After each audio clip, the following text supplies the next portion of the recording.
Hello and welcome to the show. I am Mary Grace, and this is the Mary Grace Show. I am the voice of sanity to help you navigate politics, culture, faith, current events, and wellness. We will have an amazing show today because we have with us the amazing Sam Faddis, also known as Sam the Spy. And we're joining you today for a little episode of Spy Talk. Hey, Sam, it's good to see you. Happy New Year. It is great to see you. Happy New Year. Is this actually the first time we've been on since the New Year? I guess it is. Wow. Uh, I yeah. mean, we talk all the time, so I lose track of when we've done a show. Yeah, because we were talking about the transition to the inauguration last time, and we weren't sure if that was going to happen. And here we are, less than a week out, and I don't know, who knows. It's interesting because President Trump is probably has is the biggest target on the planet. Mhm. Um, and reasonable people think that he should hunker down and stay at Mar-a-Lago maybe and get sworn in or just go straight to the White House. But in true Trump fashion, just like he went back to Butler for a rally after being shot in the ear there, he's doubling down on festivities. He's having a rally. uh, he's having an event at his golf facility in Sterling, Virginia. There's big galas, which happens around our inauguration anyway. But the point is, there's no quit, no hiding. Right. And I, part of me thinks that's good. Part of me thinks maybe not, but you know, what would it do with his reputation on the world stage if he went into hiding? Right? Yeah, well, it would be disastrous for his reputation, but I mean, let's be real. I don't think, this is my personal opinion, I don't think Donald Trump got to this decision because he weighed the pros and cons and said it would Yeah. be a PR nightmare. I think he this is him instinctively. And look, Mm, this is the guy, as you said, that was on stage for real at Butler, yeah. had already been hit. Thank God, in the scheme of things, a minor wound, but got up off the stage. At that point in time, keeping in mind, people, unclear the status of the guy that just shot at him, Yeah. and definitely unknown whether there were more people that might start shooting at him. And what did he do instinctively? He got up and raised his fist in the air and expressed his defiance. So, Yeah. would you expect anything else? He's not going to hide. He's No. not going to hunker down. And we wouldn't expect him to, and he wouldn't be the guy he is if he did. So, Right. And when I say his reputation, what I mean actually is America's reputation, absolutely. because America has been degraded and Yes. over these last not just 4 years, I would say 12 of the 16 years, because Obama was in charge 8 years of that.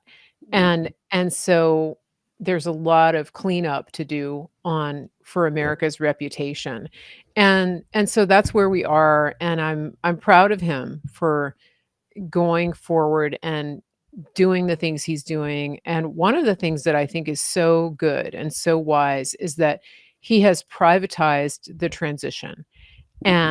And he does not have any of the deep state players listening in and providing resources for the transition to this new Right. administration, which I think is so Right. wise. Um, and a lot of what he's doing is controversial. The confirmation hearing for Pete Hegseth is going on right now, and the libs are like about to blow a gasket. Mhm. Apparently, Kirsten Gillibrand just like yelled at him from the top of her lungs, some women's lib kind of stuff. Mhm. Um, and so I think anybody who thinks that going into this administration, this new term for Trump, is going to be sort of all cupcakes and rainbows. Um, I no. Judging by the start of this year, I think that we can put that notion to rest. What do you think, Sam? I Yeah. mean, You want to, it's we won a battle. The war is a long way from over. And what yeah, is going to transpire now yeah, is going to be extremely difficult. And the guys who oppose the agenda are going to do everything in their power. So, yeah, so it's all good that we're in the position of having the opportunity to do what the president and his people are going to do, but they are going to walk through fire. yeah. And yeah, doesn't surprise me at all the heat they are directing it against Hegseth. Yeah, it doesn't either. And we haven't gotten to Cash Patel. I mean, there's so many confirmations that are going to have this type of intensity. And one thing I will say about these hearings is that it's if you understand the posturing that goes on in Washington, it's important to get the politicking that's happening. A lot of these people that are on these committees, they angle to get on committees to advance their political career. And so when they have the mic, they know that this could be a make or break moment for their public facing Mhm. political career because they all have aspirations beyond being in Congress. They're not serving you in Congress to serve you, the people.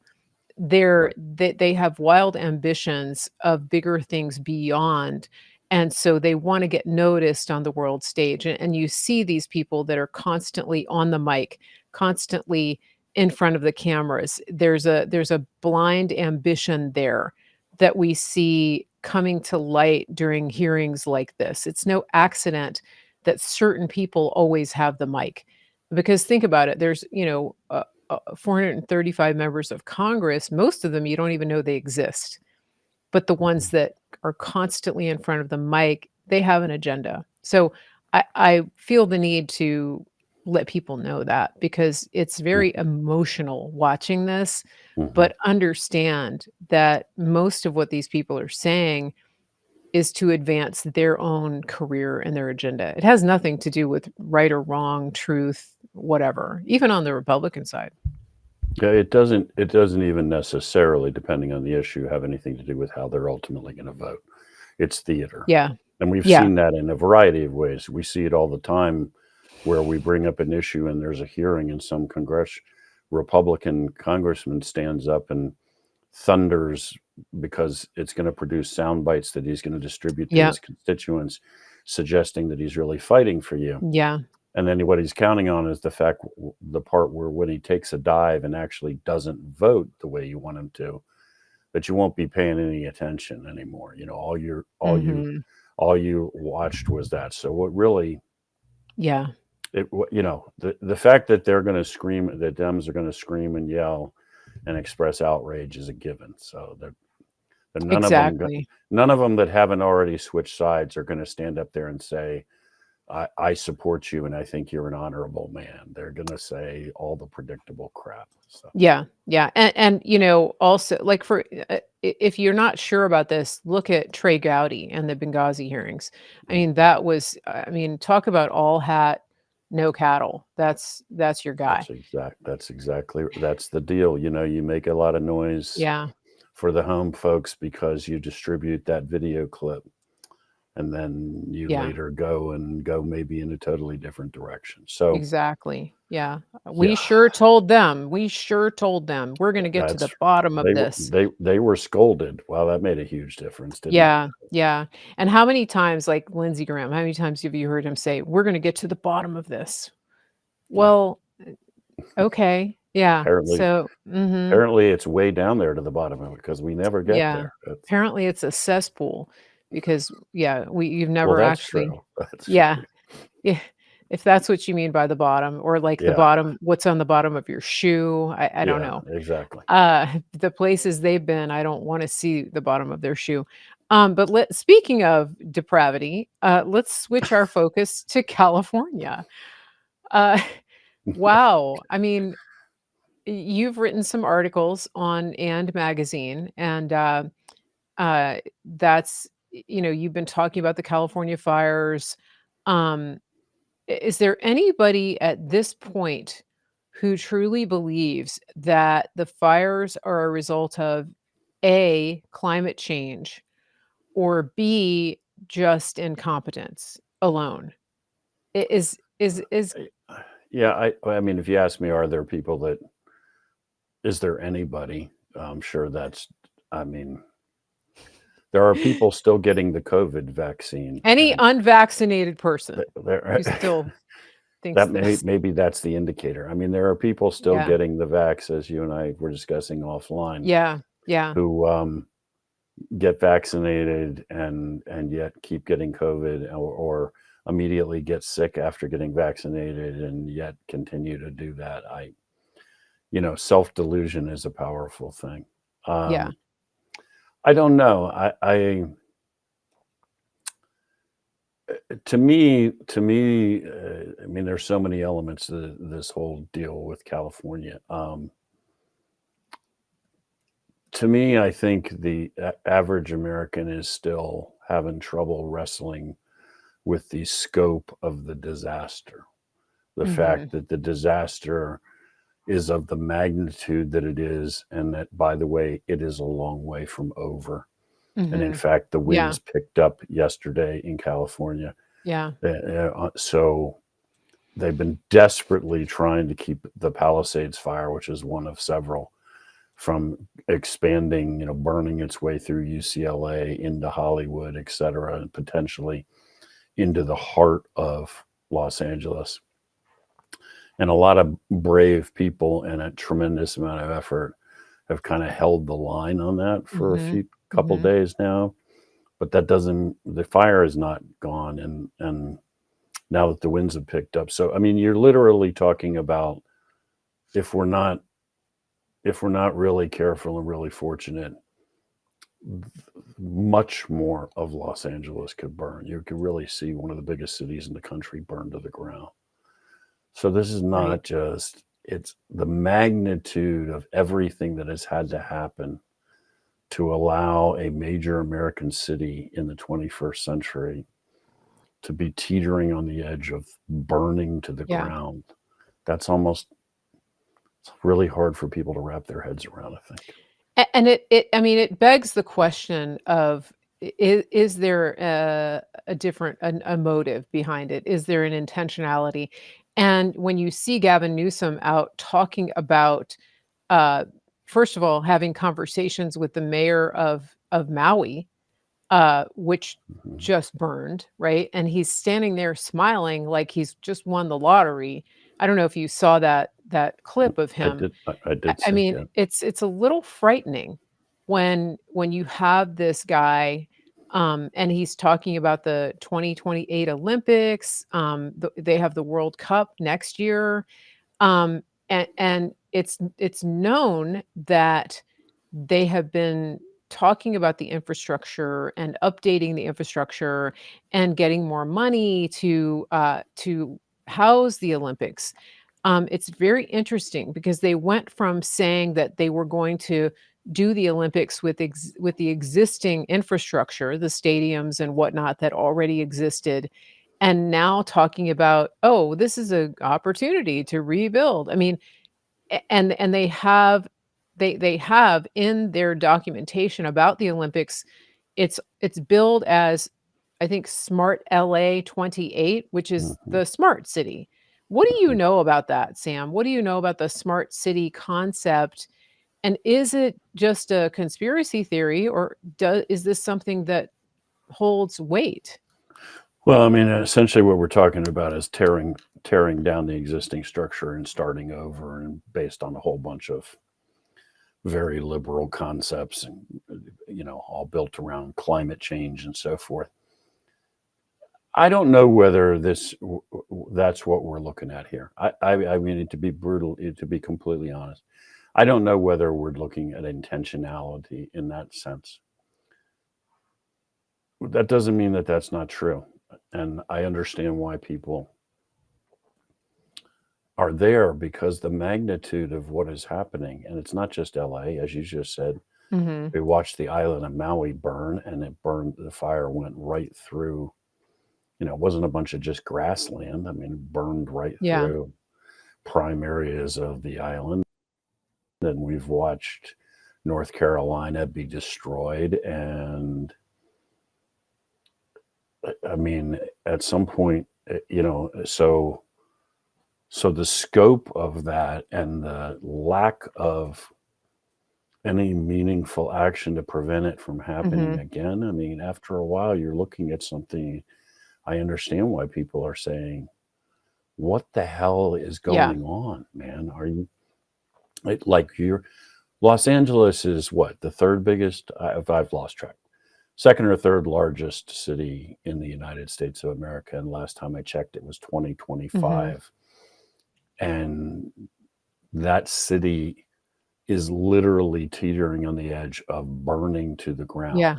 Not a piece of it, not the periphery, the suburbs. No. I mean, if we're not careful in the next couple of days, it'll be burning in downtown Yeah. Los Angeles. Now, I hope to God it doesn't happen, but that's where you are for real. Well, and it's also edging into Long Beach, which is where the shipping I mean, there's a Take out our massive. take out the big take out the biggest port on the Yeah. West Coast. That changes the entire that changes the balance of power on the planet if Long Beach goes Mhm. offline. And it also, by the way, the price of everything that you buy that's imported goes through the frigging roof. The domino effect from that is unbelievable. But by the way, was rebuilding a neighborhood, I guess, is one Mhm. thing. I don't mean to Mhm. sound callous. I don't mean to sound Yeah. trivial. Rebuilding like one of the biggest cities on the North American continent. Anyway, I mean, the magnitude of what we're talking about is just Right. mind blowing.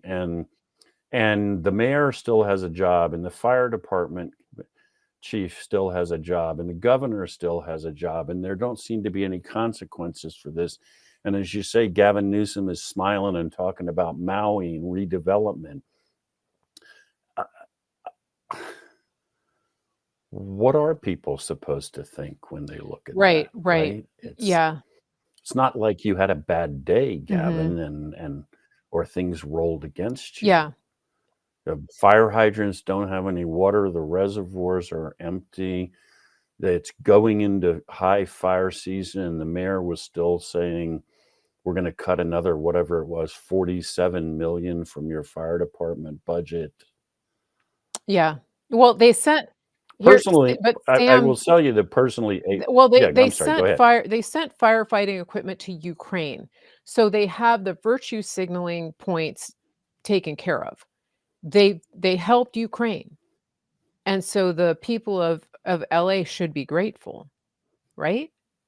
When when I was researching one of the articles you Yeah. referenced, Rand, I ran across this. It's the something like the Los Angeles Fire Department Federation or something. I'm butchering the Okay. name.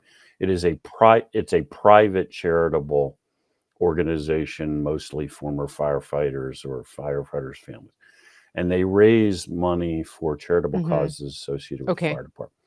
So you would think they have been around for a long time, and Yeah. most of the firefighters are guys. They die in the line of duty. These are people that are raising money to help their widows, their families, this kind of thing. Okay, their big cause right now, this private charitable entity, is raising money right now online to buy for the firefighters fighting these fires basic equipment, helmets, boots, breathing apparatus, coats.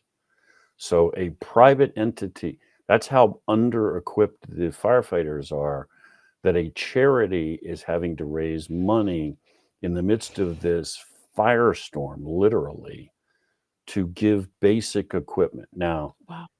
that all against the backdrop of what you just said, which is they gave to Ukraine in the not so distant past Mhm.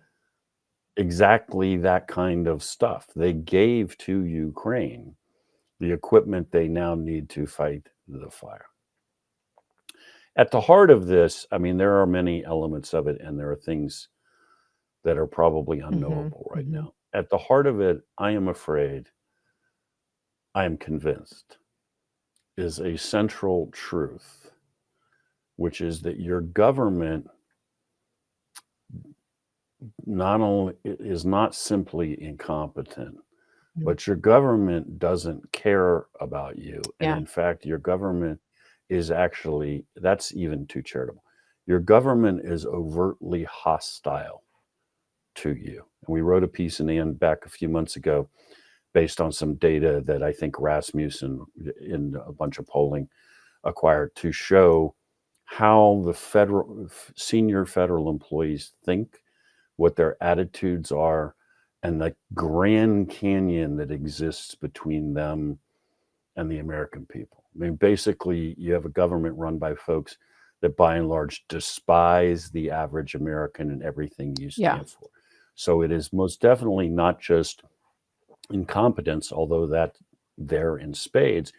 They, a lot of them hate yeah, you. You are part of the patriarchy, the colonial settler, racist, horrible entity that is the United mhm. States of America, and they despise it. They despise everything about it. Now, I will be fascinated to see, since this fire is burning through now some of the wealthiest neighborhoods in Los Angeles, home to like the heart and soul of this ideology that I'm talking Yeah, about. I wonder if, when you've been the wealthy liberal person espousing all these attitudes and maybe an actor and so forth, and this all seemed pretty cool to you because you don't care, there are no illegals in your neighborhood and you're not paying the price. I wonder if you're still as excited about Gavin and company when you're looking at the smoldering ruins of your house. And I don't know. yeah, it's a good I heard question. people, I've heard people say recently that this is kind of the end of the line for that ideology, because now Mhm. you have the folks who thought this was all fun and games paying the price for it. We'll see. Yeah, yeah, I think so. I mean, these are it was interesting to see Joe Biden come out and pledge unconditional 100% recovery for the next 6 months. Yep. And we're sitting here looking at the aftermath of what's happened in North Carolina and East Tennessee. Yep. I mean, these people are on the verge of being thrown out into the snow because FEMA is Yep. dragging their feet every single day and like needlessly torturing these people with the lack of communication about hotel vouchers. You've got that contrast, and you can't help but think, well, these are the wealthy Democrat donors. This is the donor class. Yep. So Joe has to come out and do this because this is his bread and butter. These are the That's his constituency. Yeah, these are the people that keep him and his handlers in office. So it will be interesting to see how many of them go back on this. The other element of this, of course, is the DEI element. And I'm going to put a graphic up here. This is kind of shocking and astonishing. The mayor, Karen Bass, we know is a card carrying communist who has been to Cuba multiple times to train in the tenets of communists. It's not she has been it's that's Right. not a tourist trip. That is not something that she's doing casually. This is a hardcore communist, just like Obama. And Yes. so let me show you this. This is uh the salaries of the DEI appointees um who are in charge of this mess. So we've got Janice I don't wanna mess up her last name, Quinones, LA Department of Water and Power CEO, salary 750,000. Now keep in mind, guys, this doesn't include the benefits and probably the vehicle and all there's a lot more there, okay? Expenses, things like that. Um, Christina Crowley, first LGBTQ fire chief, salary 439,722. I think is she the one who said if there's a man trapped in a burning building and he's too big for her to carry, he's SOL because he got himself there in the first place, and it's not her problem. I think that was the one. And I think that when I'm looking for somebody to rescue me, I'm definitely going to be checking their pronouns and their credentials in that arena, because sexual orientation matters so much in life or death situations. Um, Now we have Christina. Christina Kepner, first lesbian assistant chief, LAFD, salary 264,468. And then we've got Christine Larson, the fire department's first black lesbian equity bureau chief, salary $399,000. So the bona fides here are staggering, and I think, if you are in that donor class and you're looking for somebody to help you get your house saved from the fires and then possibly rebuilt, look no further. Because here, there you go. Who needs a resume? Who needs LinkedIn? It's all right there. All the pronouns and acronyms are there. What do Yeah, you and say about that?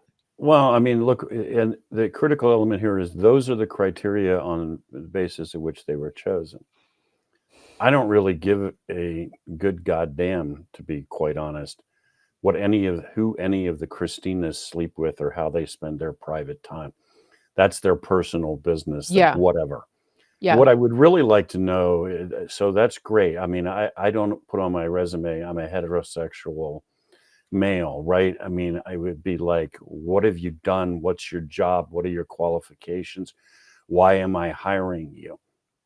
It's supposed to be a meritocracy. So that when you look at those criteria, those individuals, you realize, okay, this is not just by accident. No, they have deliberately filled the ranks with these individuals. yeah. And based on the fact that they are lesbian females and have a particular ideology.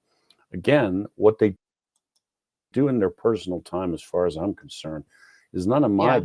frigging business. It's the United States of America. You're a free citizen. Okay, I don't have an issue. Back to the only thing that matters. Why are you the fire chief Mhm. again? Why are you the most qualified person?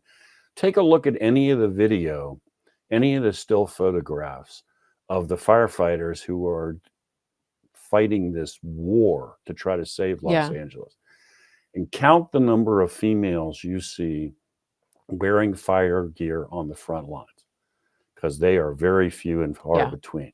You're talking about an overwhelmingly male organization, overwhelmingly young guys, and overwhelmingly extremely Yeah. fit young guys, Yeah. because it is a brutal Yep. Yep. occupation, running into a building carrying heavy hoses and wearing those coats and that oxygen gear. And if you don't, you're over of any gender, any age, if you don't really have yourself in top Yeah. physical condition, you are at best useless and more likely a Yeah, liability. absolutely. So how in the name of God, in an overwhelmingly male occupation, do we just suddenly have an entire top hierarchy composed of lesbian females? That's a good question. Again, I Yeah. don't. I mean, if she's there because if she's there because she's the best at her job, God Mhm. bless her. And look, I say that, as you well know, as the husband of a career female Yeah. CIA case Yeah. officer who walked the walk and Yeah. ran ops on the Yeah. street that a lot of guys wouldn't have run, in an abaya on the street, speaking Arabic, penetrating terrorist Yeah. organizations. So I am all about that, but she didn't do that because she was a gal. She did that because she was really, really good at her job. Yeah. This is it is exactly what it looks like, right? And that at the height, as LA was cutting away over and over and over at the fire budget, they created that Bureau of Diversity, Equity, Inclusion, or Mhm. whatever it is you had the name of the person running it. So they found the money to Yeah. launch this whole new program and put millions of dollars into preaching diversity, equity, inclusion, and creating a whole new office. at the same time, they were cutting the number of trucks and Yep. hoses and fire stations and actual Yeah. And firefighters. and That's as they real as it gets. also, did not do their annual maintenance on fire hydrants because of budget constraints. I found that out as well. And and so, it's interesting too, you just pointed out that 3 of the 4 people on the list are Christine or Christina, with a K. Just random. But here's the thing, it's, Yes.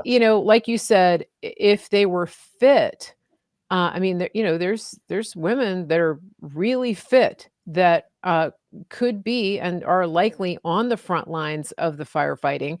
I'm sure there are a few, and if you are one of those, snaps to you, props to you. We're not talking about you. Um, we don't really care what your orientation is or what your pronouns are. If you're out there firefighting and you've put in the work to be fit enough to handle this job, that's great. That's not what Sam is talking about. All you have to do is look at these individuals that are in these positions of authority.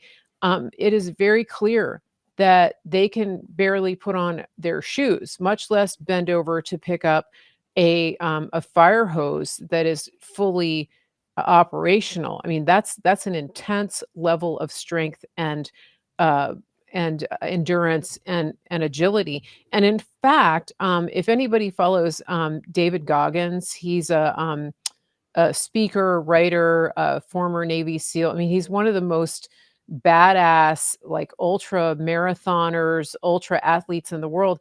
He actually took on the challenge of becoming a fire jumper because he hadn't done enough Mhm. physical damage to his body, and he talks about it, and he says it's after all that he's done. I mean, he's been through buds, he's been through Delta school. He didn't make Delta. He didn't make Delta, but he almost did. He said this is one of the hardest things he's ever done is to become a Absolutely. wilderness Brutal. firefighter. He lives for it. He loves it, but that's just gives you some perspective. And so it's an interesting angle here to take this because these types of ideologies uh, are destroying or are at the pinnacle or at the center of what could likely be the destruction of an entire city of, like you said, one of the biggest, um, most beautiful cities in our country with a strong, strong history. And, talk about diversity. There's a lot there. And that is just Yep. being literally burned to a crisp. And I want to remind people, I talked about this the other day, we're not celebrating this at all. And when it No. comes to the destruction of LA, uh, there is, we're talking about working class people, the wealthy elites who have supported these politics. They are in a world of hurt, but most of them have another home to go to. Most of them have savings that they're going to be okay. But that's a very small percentage of the people that have been affected by this. We are looking at millions of Los Angelenos who are there supporting those industries. They work in the film industry, they work in the entertainment industry. True. They're the ones who are showing up, turning on the lights, cleaning the buildings, serving the coffee, running the coffee shops, working in those high-end retail shops. They're regular people like you and me. And so I want to be very careful about um celebrating or egging on the utter destruction and saying things like, "Oh, they deserve to burn." Let them lose everything. Because again, the ones that are in the public eye that the media is focusing on, that's a teeny tiny percentage. The media obviously has a love affair with stardom and celebrity, and that gets them clicks. They're not showing you the people who have had homes for decades and generations who just, bought a little house, opened a little business along the Pacific Coast Mhm. Highway and are now completely burnt out, many of whom have had their fire insurance canceled. These are the people that really are going to be suffering massively. And you go back and you look at the Paradise Fire and what happened up there just a few years ago, 6 years ago. Um, they still haven't it's not rebuilt. That like people are getting in trouble for wanting to live in RVs on their property. This is what we're dealing with. It's the working class people of LA, who are really going to be suffering, who are already suffering from this. So please remember that when the media is showing you a story of yet another celebrity who is lamenting the loss of their Emmy. Um, Mhm. that's not the majority of what happened here. Yeah, and I would add, look, there are some rich jerks whose houses have burned. I'm still not celebrating that their houses have No, burned, absolutely right? not. You're a rich jerk, and your policies and your attitudes are a big portion of the reason why your house is gone. I'm not going to become you. I'm not going to turn into what it is that Yeah. you're opposing and celebrate your misfortune. I mean, we used to always say in the field, if you become the enemy, there's kind of pointless whether we Mhm. win or lose, isn't it? We either stand for something or we don't stand for something. Um, it is horrifying, and again, like I was saying earlier, I the media obviously doesn't most of it doesn't really want to talk about what's the scope of what's happening. They keep wanting to present it as if it's all over and we're looking at the aftermath. It is not over, and it we will hope to God that they are capable of holding the line on these fires that are still burning. But in particular, in regard to the Palisades fire, if they're not, and the winds are against them now, this Mhm. fire potentially goes straight through Hollywood, straight through UCLA, and the next thing you know, you're watching downtown LA burn. Yeah. We it could, and we will hope to God that Mhm. does not happen, and that we turn the corner. You could in 24 hours be realizing this thing just doubled in size. That's how close that city is to being completely Yeah. destroyed, Yeah. which makes it that much more mind-boggling, right? That you've still got all the same reprehensible people that were in charge when it started, and they're still there. And when was the last time? I mean, this is the kind of stuff you read about in history, the Great London Mhm. Fire of 1600 and something, or you know, Chicago in the article we wrote at Chicago Andy, fire. Chicago, and in the article we wrote at Andy the other day, we pointed out the Chicago fire, which sort of in the history books is this horrifying event, and obviously was. This fire is literally already has burned 20 times the area that burned Wow. in the Chicago fire. 20 Wow. times as much land has Wow. burned, and it isn't over. Mm. That's how big this freaking Yeah. thing is, Well, and we do know now that there are, arsonists, who have been caught, more than one, without question. and that brings us to the next question of, what is going on with illegal immigration, and I wanna bring Trump into this conversation because we're just days away from what, is going to be arguably the biggest deportation operation in the Mhm, nation's history. We're seeing mhm, reports already of ICE actually checking the status of people in that area, which I think is interesting. They're probably, the Newsom is probably realizing that he's going to have to make some budget cuts and probably going to kick out the guests. That he was subsidizing with taxpayer money. I don't know. I don't know the play here. But what do you think Trump is gonna do?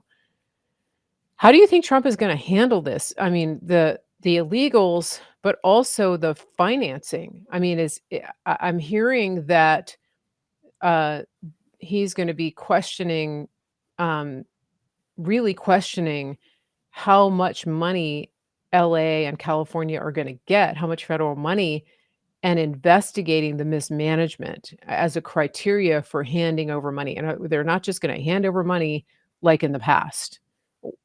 What are your thoughts about this going forward? Well, so if you talk about money that's going to go to California as Yeah. sort of speaking very broadly,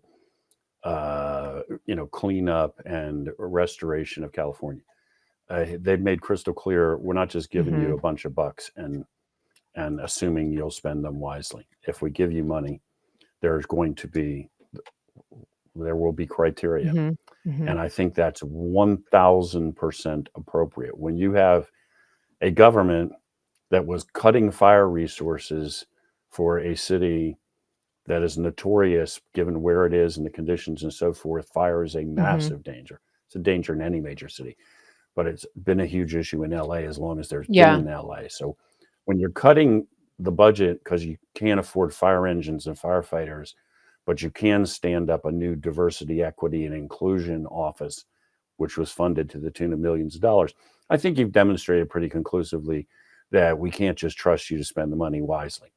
Um, More broadly, one of the tools that everybody on the right has realized that the federal government wields weapons, it wields all the time, is federal money.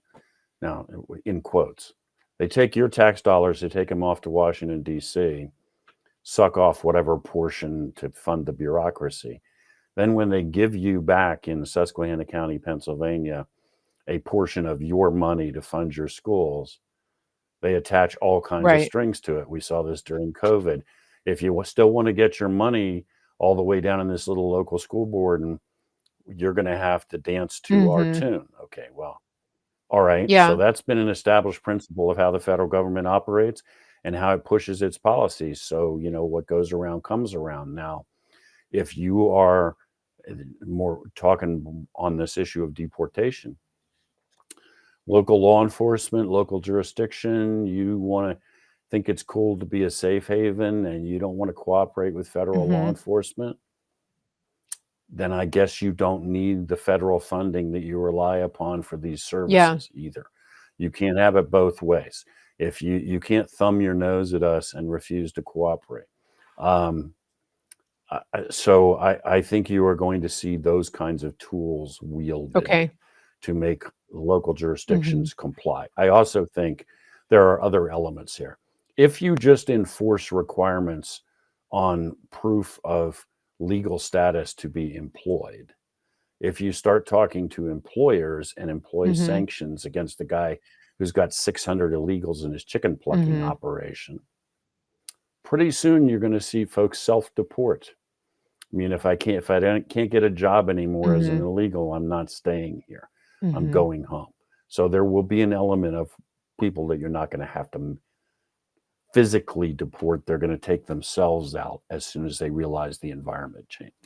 Um, yeah, I think that's part of it. I wanna talk about, the bigger picture in our nation, with the threat, especially of criminal illegal aliens, people with known criminal records. I want to focus a little bit on that. We need to take a quick break, um, and take a look at some of our sponsors. This month, well, first of all, let me remind everybody that if you did not get the notification for today's show, I encourage you to get on the mailing list, get on the email list, marygracemedia.com, so that you can get an email before we do shows like this. You will get notified. marygracemedia.com. We also have a number of trusted partners over there that we work with to help you make purchases from companies that we've vetted and chosen to partner with. If you go on the shopping tab on marygracemedia.com, you will be able to link to those. And there's all kinds of goodies. One of the primary companies that is supporting us and sponsoring us this month is our friends at griddownchowdown.com. Now, you can purchase their freeze dried beef for the pending apocalypse if you think that's going to happen, or you could use this on a day-to-day basis as your primary ingredients for all of the things that you normally use ground beef for. It's freeze dried, it's not jerky. All you have to do is add water, and you're going to get a pound. This is a pound of ground beef, and then you can use it for any recipe you want. This month, if you purchase from them using the promo code Mary Grace, the link is here on the screen, griddownchowdown.com, you're going to get when you do the 24 serving subscription, that's a monthly or bi-monthly subscription, whatever you want it to be. When you do that, you're going to get 4 free servings as a thank you. So griddownchowdown.com, 24 serving subscription, you'll get free 4 servings. So let's hear from these guys and from a couple of our other favorite sponsors, and we'll be right back. Hello, I'm Jordan, and this is my brother. And I'm Nace, and we're at the Grid Down Chowdown. And this is Larry, who is a local rancher that we've partnered with. Now, Larry, you've been ranching for over 4 generations, is that correct? That's correct. I'm 3rd generation, my son's 4th generation, and I've got some grandkids that are 5th generation. Man, that's awesome. We've been here for quite a while, yeah. All right, now, Larry, your cattle is grass-fed, grass-finished, and pasture-raised, just like God intended them to be. Yes, because I want to know what's in that animal, Right. what it's been fed. And so the only way to do that is for us to keep it all natural, just like God has done it for years and years and years, thousands of years. How has partnering up with us helped you and your ranch? Well, it's allowed us to develop a market that we didn't have before, one that can get directly to the consumer, and that's great. And just remember, more importantly, with every package that you buy, we put a salvation track in there. So from the bottom of our hearts, we thank you for allowing us to do what we believe that God has us here to do. And just remember, God loves you. He really does. Amen. Go to griddownchowdown.com. Americans spend more now than ever on healthcare, and we're sicker than almost anybody in the world. We put our trust in a system that's completely let us down. Dr. Troy Sproul and the team at Synapse Center for Health and Healing have changed all that. They are a functional medicine clinic, and they get to the root cause of what's made you sick in the first place. Once they do that, they give you solutions to help you get out of that. This is the way that medicine was meant to be practiced, and this is what they're doing. They're changing the entire system from the inside out, one person at a time, and you could be one of those people. And so when you're working with the team at Synapse, they're giving you solutions and not just prescriptions. That's a game changer for me. When you set up a free discovery call with Synapse, you're starting on a journey of healing. You're starting on a journey of getting answers. And that's why I've partnered with them, because I want you to be healthy. I want your family to be healthy. I want you to have all of the resources that you need to steward the body and the health that God's given you. Go to officialsynapse.com and tell them Mary Grace sent you. That's Official Synapse, SYNAPSE. Just like all of you, I had problems sleeping. I had tried every pillow out there and nothing worked. I'd flip-flop all night, use my arm for support, and fall asleep, or I'd wake up with a sore neck or maybe a headache. Well, quality sleep comes from keeping your neck straight at night. You have to fill in that space between your head and your bed. That's why I invented My Pillow. My Pillow's patented fill adjusts to your exact individual needs, and it doesn't matter if you sleep on your back, stomach, side, or any combination of all three. When I got My Pillow, I'm asleep almost immediately. I stay asleep at night and I wake up more well-rested in the morning. So go to mypillow.com or call the number on your screen. Use your promo code to get Classic King My Pillows for only $19.98. Queen size just $18.98. Standard Classic My Pillows only $14.98. That's right, only $14.98. Plus all orders $75 or more. There it is, griddownchowdown.com. Go there and get your special for the month of January, 24 servings subscription, and then get free 4 servings. We are back now with our good friend Sam Faddis. This is SpyTalk, and you're on the Mary Grace Show. Sam, let's talk about the proliferance of illegal aliens inside the wire, many of whom have already been identified as foreign combatants. It's a big problem, and we saw some disturbing things happening on the 1st of January, of this year. What do you think is brewing? Is there anything that could be brewing with these people, and what is the likelihood that our, people are gonna stop it, that the right people can stop it, and that we can get these people out of the country? What do you think about this? So, I mean, you know me, I'm kind of a simple-minded fellow when it comes down to it. So I just feel like sometimes we just cut the nonsense. And I don't mean you're spewing nonsense. I mean the nonsense in the public discussion. And can we just talk plainly here? If you hire me as a security consultant and I come to your house and you got no doors and your windows are open and you live in a bad neighborhood and you just regularly leave the place at all hours of the day and go away for extended periods of time, and you've essentially abandoned control. You're not even sure if who's living in your basement, and then you ask me as a security consultant, what do you think I should be worried about? What's my response going to be? Response going to be everything, anything. What are you talking about right now? Mhm. There is no impediment on earth of any kind to anyone arriving in your home with any intent to Right. steal your dishes or murder you or burn the house to the ground, whatever the hell the deal is.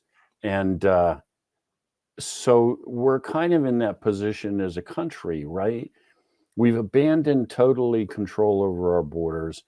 We we honestly bring these people in and then distribute them all across the country. And Afghanistan is a safe haven and a launching pad for attacks again, and every terrorist group in the world is there. And Syria was just taken over effectively by, I mean, you might as well be Al Qaeda. It's indistinguishable from Al Qaeda. Mhm. It would just go on down this list. We know the Iranians have operatives on our soil. They've been trying to kill Trump and his members of his national security team from his last administration. Now you want to Syria, and we know groups like Trendat or Agua, which is basically an army, Yeah. are operating in every major city of the United States. We could just keep going down this list. We know the cartels basically operate in every major city, and they have observation posts at least 75, 100 miles into our territory. Go on down this with this tale of woe forever. It's like, now you're going to ask me what could happen. Yeah.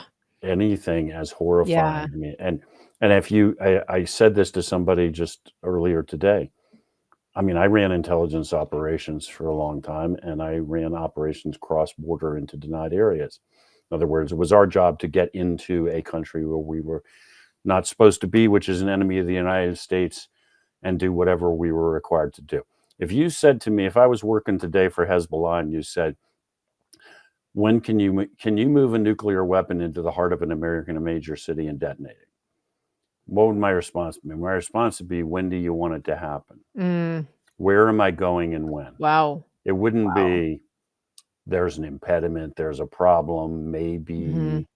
Be like, of course I can do that. Just tell me where and when you want it delivered, and then let's talk about the price. Mhm. That's all. We are defenseless. So the magnitude of what can happen is off the charts. Keep Mhm. in mind that Al Qaeda never conceived of 9/11 as the worst they were going to do. That was never like Mhm. setting the Mhm. bar. That was the first step. Interesting. And every major terrorist group on the planet wants to execute weapons of mass destruction attacks. So, yes, and I put on my Grim Reaper Yeah. costume for that response. But that's how bad it Mhm. is Mhm. right now.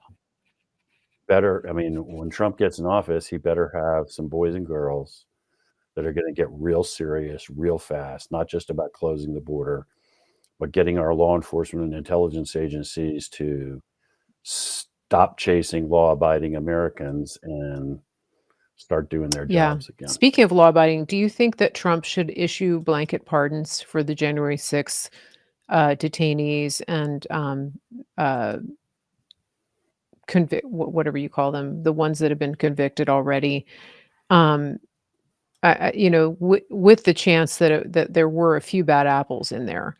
Um, should he do that on day one and then So this is, I think you just put your finger on to me what is the central point.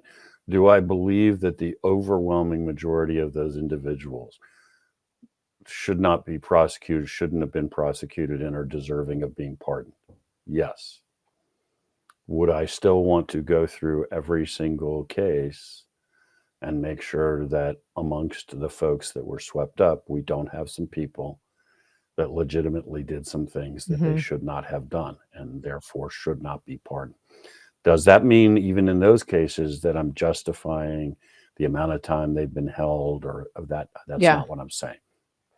I have always said, if you went up on Capitol Hill on that date and legitimately actually vandalized property and physically assaulted a law enforcement officer in the performance of his duties, I'm not going to say you should be absolved of all Mhm. Yeah. responsibility for that. So, I think the overwhelming majority of folks who've been sucked up in this were persecuted for political Yeah. purposes? I do. I just would want to be very methodical and say, if you happen to be a jerk and a scumbag and you were there in that crowd and you did Mhm. some stuff that's unjustified, we are not going to Mhm. stand with you. Or a federal agent. Now, one of the things that I've heard about this is that because of the, investigations, many of which have been intentionally flawed, it's it's almost impossible to determine the extent to which these individuals may or may not have been jerks, because so much evidence has been destroyed or tampered with that it's as a former prosecutor yourself, you know that if you don't have a good chain of custody on evidence, then it's not actually permissible. But somehow these dirty DOJ prosecutors have managed to get these things into evidence, much of which was completely wrong. And so, from an Yes. ethical dilemma standpoint, can you even uphold these cases against the so-called jerks? In other words, is the whole process so tainted by the spirit of political prosecution that it would actually be incumbent upon Trump to go, "You know what? We can't even go forward with these cases." Yeah, well, maybe. I mean, if that's Yeah. where it ends up, which is, look, you guys have so abused the process that we can't put together even if these 6 guys Mhm. legitimately did some things that really are unjustifiable.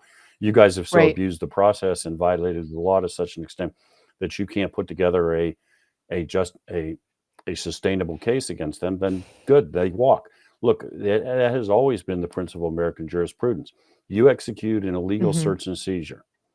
You seize evidence that this guy's a murderer, and there's no question that he's a murderer. And I'm not suggesting that anybody in Capitol Yeah. Hill was a murderer. I'm just saying, using that as an extreme Yeah. example. We know this guy killed this woman, and we know he's guilty as hell. We also know that the police violated the law in searching his house. What happens under American jurisprudence? All of that evidence they acquired gets thrown out. And if that means they cannot prosecute this man, then the principles of American jurisprudence are more Mhm. important, in our opinion, than that one Yeah. case. And as much as it disgusts us, we let Mhm. that guy walk. So there's no ambiguity about that. That's always Okay. been the case. I certainly have been involved in criminal cases where, yeah, that dude's going to walk because Mhm. the Mhm. principles are because once we don't do that because we care about that person. We do that because we care about ourselves and society. Like, once you allow them to break all the rules and do this, then they're coming for Right. you next, which is kind of where we've been the Right, last 4 right. years, And what right? is yeah, So, okay, yeah. thank you for explaining that. You did it so much more eloquently, because it does have to do with American Well, that was an accident, I assure you. I'm usually not it eloquent. We ha all no, know you are, that. but it has to do with the rule of law and following the American Yes. jurisprudence, the process. And so with that in mind, it's pretty clear that laws were broken in order to prosecute these people on a political basis. Is there a mechanism by which these people can be charged, prosecuted, and brought to justice? And I'm Sure, talking about the prosecutors themselves. I know that one of Trump's attorneys, sure. Mike Davis, is making a lot of noise about telling these people to lawyer up. So what can you give us an example of how that process would work? Can they can Sure. I mean, there is no impediment whatsoever to them being prosecuted. If you're a prosecutor and you broke the law and violated I mean, you broke the law and committed Mhm, criminal offenses, then you can be prosecuted every bit as much as a private citizen. Now, every time I've talked about this, I've tried to be very nuanced, and I'm not trying to mhm, bob and mhm, weave. But I do think this is a moment where we need to be really sober. What these people, by that I mean the left, have done for the last X number of years by weaponizing law enforcement, intel mhm. agencies, etc., is indefensible, illegal, unconstitutional, and it is a threat to the foundations of the republic. Because once you go down that road, you don't have rule of law anymore, and you destroy Mhm, the country. So we should not pretend like we can just move on and mhm. forget about it. At the same time, back to something I said earlier, we got to make sure we don't turn into them, right? So should should we just bury everything that's happened in the last 4 years, forget Mhm. about it, no harm, no foul, let's move on? No. Should we be really sober and serious and professional and legal about how we proceed? Yes. Because if this turns into a thing where whoever's in power gets to use power against their political opponents, we are all as a Because it country sets a done, precedent, right? right? And I get the impression that Trump wants to do what you're saying, to do everything by the book, above board, Yes. that he's not looking for revenge. He himself said that success is the best revenge, that getting America back to her, Yeah. prosperity and increasing prosperity is the best revenge. So I Yeah, I agree with that, but I No, go apologize for ahead. interrupting you. But just to be clear, I agree with that, but I do not think we should say, and I don't think he Mhm. intends to say, that, okay, we're going to move forward and our policy is going to be superior. So let's just forget about what they've done for I the agree. Yeah. that I don't support at all either. In Mhm. other words, Mhm. somewhere in between a revenge ride and forgetting about it is the methodical, sober process of going through here. Okay, you've been holding this guy in custody for however long on the basis of what evidence and Mhm. what is he charged with and why isn't he out on bail and why isn't he out on his personal recognizance, what are just the fact that you can issue an order as a court doesn't answer it. The court has to justify where it Mhm. got that authority. Judge is not a king, he's not an emperor. Right. Where's the statute, bro? Mhm. What and why has this guy been treated differently than the other 5,000 guys that came through the district court in the interim and were all cut loose on bail and personal Mhm. work? I mean, these are the kind of hard questions, and you either have a legal answer that you stand on, or pretty soon you're at that point of saying, okay, so what I'm hearing from you is you abused your authority and deliberately, essentially you've kidnapped these and held these people in custody. Mhm. Not okay. And Excuse me. there's a handful of prosecutors and the DC judge that have been really maliciously going after these people. And so this is what we're talking about. Can the judge be disbarred for this? Yes, Okay. the judge could potentially judge could be disbarred. Judge could potentially be Mhm. imprisoned.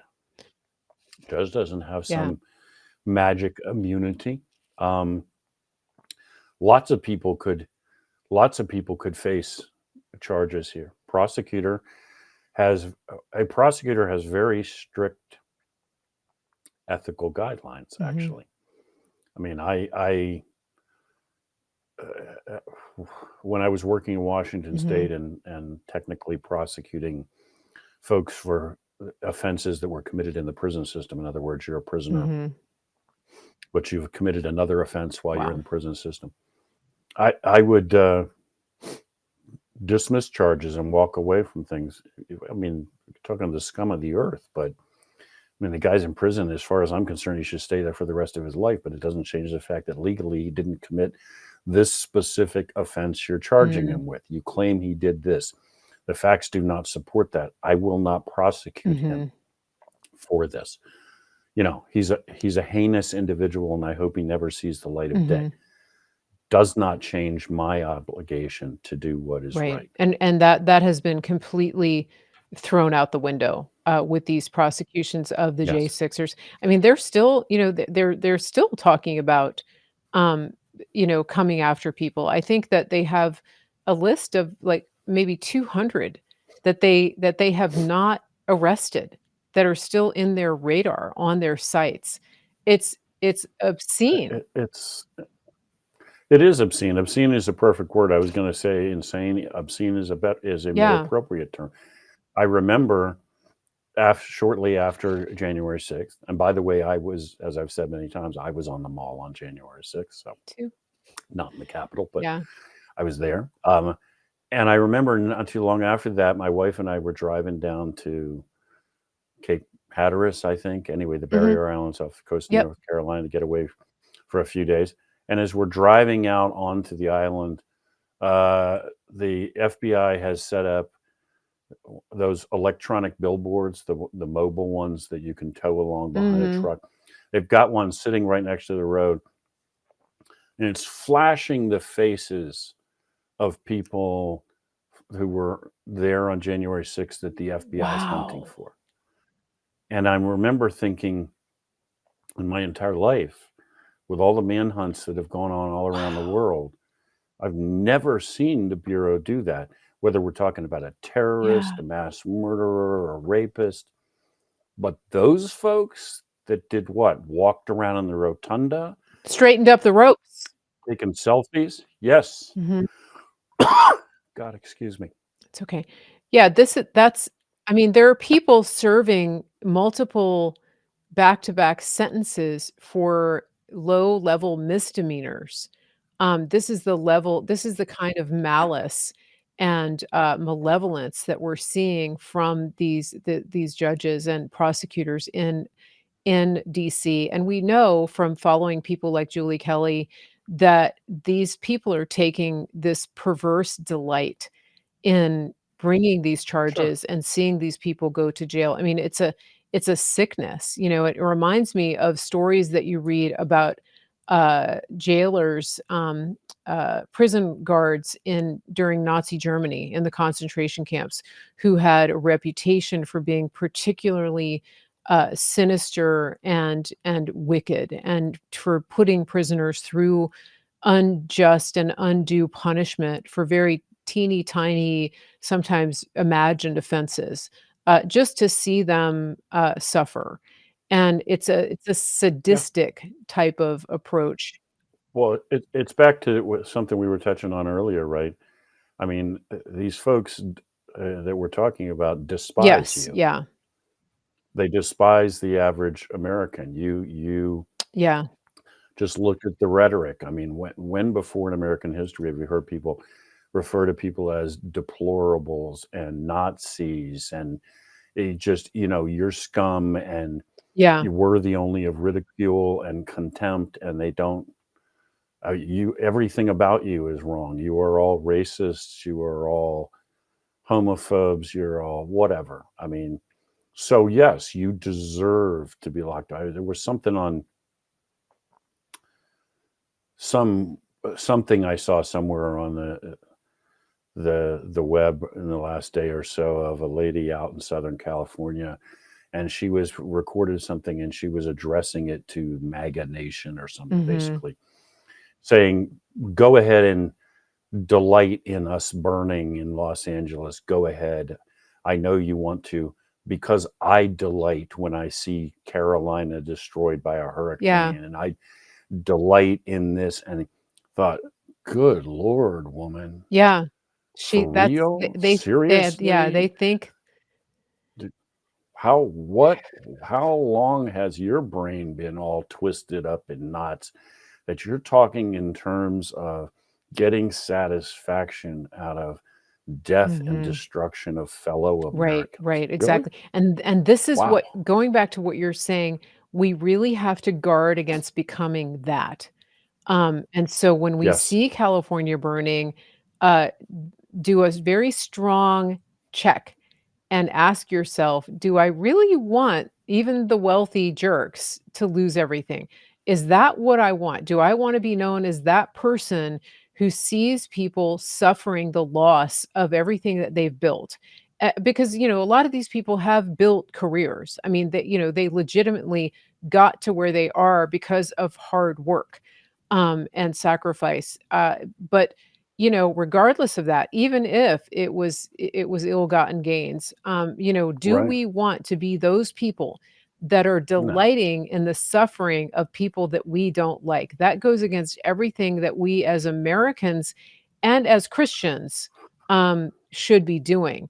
And so, I yeah. was going I was going to say, you know me well enough to know that I'm not the most demonstrative guy when it comes to religion, and but um, read the New Testament, Yeah. people, and read the accounts of what was being taught, and find in there the part where Jesus would say to you, you should delight in the misfortune of your Mhm. opponents. You should dance and laugh and find joy in that, because it's nowhere in that book, man. Yeah. That's not. And we used to walk similar lines sometimes in the fields, particularly in Mhm. counterterrorism. And I'm not equating Al Qaeda and political opponents in the United States, but I'm just saying you end up in the same kind of moral quandaries. You're working against some very bad Mhm. people, and you see guys who begin to fall over the edge to, well, we should be every bit as bad as they Yeah. are. And you got to grab a hold of them and say, that ain't the answer, Mhm. buddy. Yeah. If you become them in the course of fighting them, you did not win. I don't care what the outcome was. Yeah. That's You so know, that's so good. to, Yeah. So good, and I think this is a good place to land it. We've been on for a little while, and we have a lot of people interacting in the chat. Really appreciate that. I wanted to, before we close out the show, I want to make a couple of announcements. Uh, People have been reaching out to me about the ads on the Rumble channel. Apparently, it's getting very annoying unless you have the paid subscription to Rumble. I wanted to let everybody know that we are doing I have um, my Substack. I'm uploading replays at marygracemedia.substack.com, and I will link that in the show notes. marygracemedia.substack.com. You have an option there to become a paid supporter. Uh, you will have 0 ads regardless, but if you would like to support that and the time and work that it takes to get things uploaded and re-uploaded and content and things like that, you can go over there and become a paid supporter. And the only ads you'll see are the ads that I do during the show. You will not be interrupted by random ads on a platform that is trying to monetize. So I did want to make that announcement. marygracemedia.substack.com. You won't see the live show, but most of you watch in replay anyway, and that's a good way for you to do that. It's usually up within about 48 hours of the original live broadcast. Um, and if you become a paid supporter, that's awesome. And there's some different options for you to do that over there. Uh, we will have some more shows coming up soon. I'm going to be doing a live Spaces on X on Thursday at 8 p.m. Eastern with our friend Praying Medic. That's going to be 8 p.m. Eastern. Go to my profile on X, Mary Grace TV, and you can set a reminder. You can join in. If you're not familiar with Spaces, it's very easy. You just click the button and listen in. It's a listening thing. And so that's happening 8 p.m. this Thursday with Praying Medic on it's only on X. And so all my Facebook people, all 80,000 of you, come on over and join us. That would be awesome. And that's it for announcements for me. Sam, how can everybody follow you? How can they support your work as well? The easiest place to find us is to go to And Magazine at substack.com, andmagazine.substack.com.